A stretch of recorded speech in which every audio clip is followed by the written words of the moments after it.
Seven. Over here. Seven. Over here. Look here. Look here. Seven. Look here. Seven over here. Seven. Over here. Seven. Smile. There's an old saying in Hollywood, they'll forgive a slow start, but they'll never forget a bad ending. And brother, truer words have never been spoken over a tub of overpriced popcorn. You can have a killer cast, a brilliant concept, and a soundtrack that slaps, but if your movie fumbles the landing, it is over. And trust us, plenty of movies have walked into test screenings thinking they were about to drop the next big classic, only to walk out with a reshoot order and a wounded sense of dignity. So today, we're diving into movies that almost blew it, the films that didn't get it right the first time, but managed to pull off a cinematic mulligan. I'm Seven McAllister for Seven Entertainment. Let's take a look at 7 movie endings so bad they had to be reshot. Now, before we get into this, we appreciate your support, so if you enjoyed this video, please hit the like button, subscribe to the channel, and give a sweet little nudge to that notification bell. Also, obviously, spoiler alert for Die Hard with a Vengeance, Clerks, National Lampoon's Vacation, Sweet Home Alabama, Pretty in Pink, Fatal Attraction, and Little Shop of Horrors. Number 1, Die Hard with a Vengeance. Alright, this is the one where Bruce Willis teams up with Samuel L. Jackson, solves some riddles, and stops a gold heist.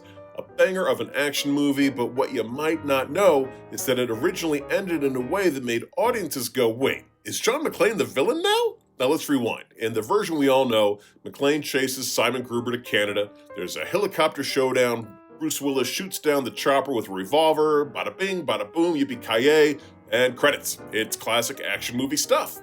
But the original ending, oh, buckle in, because it is bananas. The movie originally ended in Hungary months after the heist, with Simon having gotten away. McClane tracks him down not as a cop, but as a full-on vigilante. He's been fired from the force, has nothing to lose, and shows up with a friggin' rocket launcher and a twisted little game he calls McClane Says, yes, yes, like Simon Says. Here's how it goes down. McClane brings out a rocket launcher with the targeting sights removed, spins it around on the table like a deranged game of Russian roulette, and makes Simon answer riddles. Every wrong answer, boom, Simon's gotta push the trigger. It's tense, nihilistic, it's completely out of step with the rest of the movie. McClane isn't cracking jokes or saving hostages, he's a bitter, unhinged ex-cop playing death games like Jigsaw with a badge. Test audiences hated it. They came to see John McClane as an everyman who does what he has to do, not an emotionally unraveled, straight-to-DVD Bond villain. So the studio scrapped the whole McClane Says angle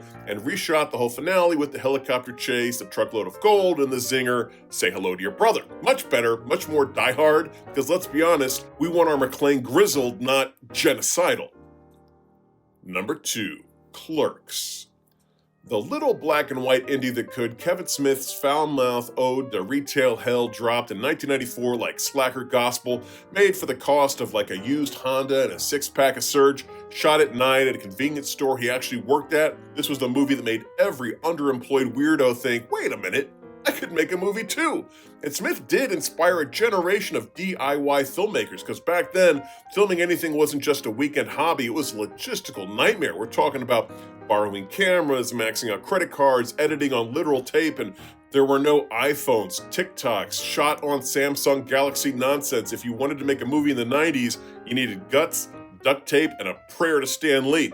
But originally, Clerks ended in the most 1994 indie film way possible, with Dante, our Gen X protagonist, getting gunned down in a robbery.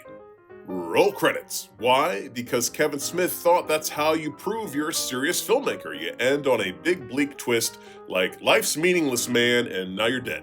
But when he showed it to friends and mentors, they were like, Kevin, buddy, love the swearing, love the hockey on the roof, but why are you offing your main character after the movie is over? So Smith did what any sensible creator does, cut that crap out. New ending, Dante finishes his shift, complains about it, we fade to black. That's it.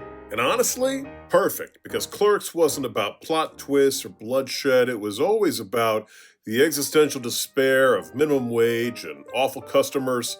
So now, because of that, Clerks lives on as the foul-mouthed blueprint for the modern indie film. No studio, no stars, just a guy, a camera, and some life experience to pull from. And now, you can shoot a better-looking film on your phone while waiting in line at Chipotle. But back then, Kevin Smith had to jump through a lot of expensive hoops just to tell us that I'm not even supposed to be here today. And for that, Kevin, We salute you. Number 3. National Lampoon's Vacation. National Lampoon's Vacation has everything. Dead grandma strapped to the roof, dodgy roadside attractions, and Cousin Eddie living in a location that probably has meth in the town name. It's a glorious, chaotic mess of a family vacation, and we love it for exactly that. But you know what test audiences didn't love? The original ending. Now buckle up into the family truckster, because it's going to be a doozy. Originally, when the Griswolds finally made it to Wally World after suffering through death, dehydration, and general emotional collapse, park was closed. That was it. No hijinks, no John Candy, just Clark losing it again, then flying to the actual home of Roy Wally, the Walt Disney stand-in, and holding him hostage at gunpoint to demand a proper vacation. It was meant to be a dark satire about the crushing disappointment of the American dream. Instead, audiences said, wait, what the hell? That's the payoff? They sat there blinking, waiting for a punchline that never came, while Chevy Chase waved a pistol at an old man in a bathrobe. So, director Harold Ramis and the studio scrapped the whole thing and reshot the ending. Enter John Candy, security guards, roller coasters, and actual fun. Clark still breaks the law, sure, but in a wacky, family movie kind of way that doesn't involve an armed home invasion. And guess what? The new ending saved the film. Suddenly, the Griswolds weren't just unlucky, they were lovable screw-ups who pushed too far, but, they meant well. So, Vacation went from grim home invasion comedy to dysfunctional family roller coaster romp in one rewrite. The result, an all-time classic, the launch pad for like 1 million sequels, a reboot, and about 10 million real-life family breakdowns at Disneyland. Number 4, Sweet Home Alabama. Now, most romantic comedies tend to end with the girl getting the guy, ho-ho, but not Sweet Home Alabama. So Melanie Smooter, Carmichael, gotta keep up appearances, spends the whole dang movie deciding whether she wants to marry her fancy New York boyfriend or go back to her muddy-booted, lightning-wrangling ex-husband down in Alabama.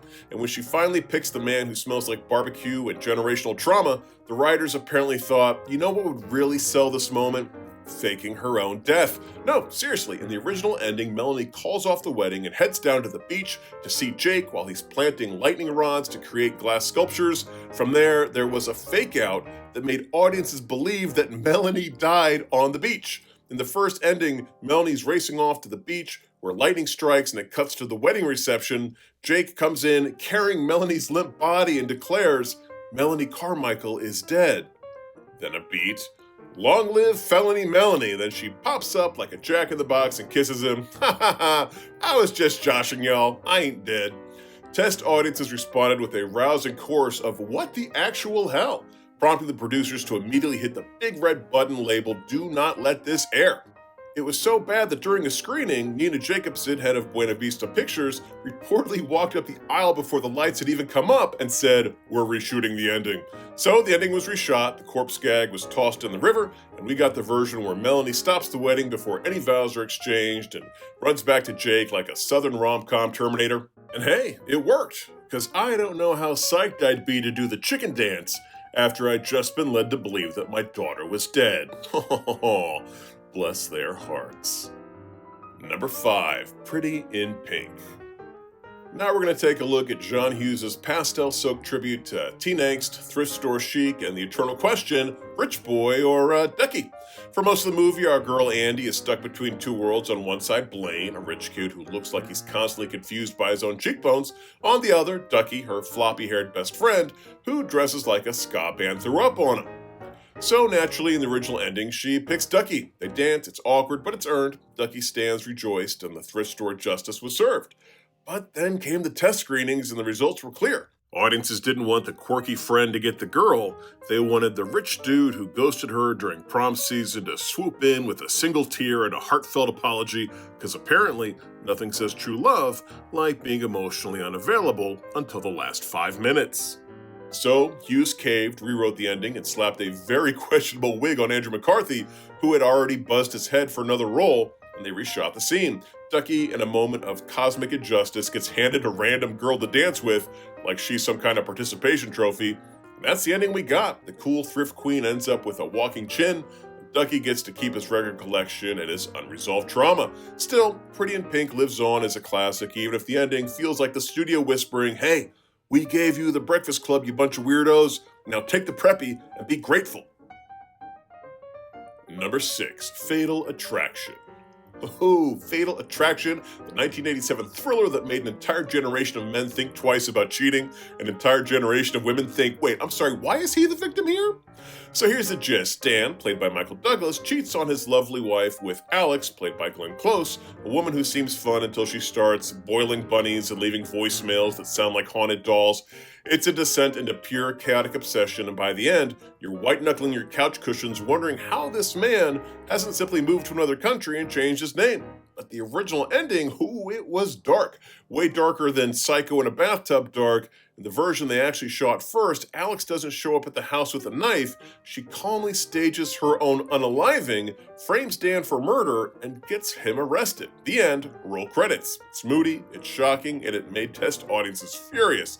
Not because it was bad, because it was real. Glenn Close herself fought for that ending, saying it was truer to the character. When they played it for the audiences, people flat out revolted. They wanted revenge. They wanted blood. They wanted the boiled bunny to be avenged. So the studio said, fine, give the people what they want. They reshot the ending with Alex pulling a full-on horror movie move, sneaking into the house, getting into a splashy fight with Dan's wife, and then getting dramatically shot in the bathtub. Boom, justice, catharsis, cheating dude forgiven, psycho lady dead, and America breathes a big sigh of moral superiority.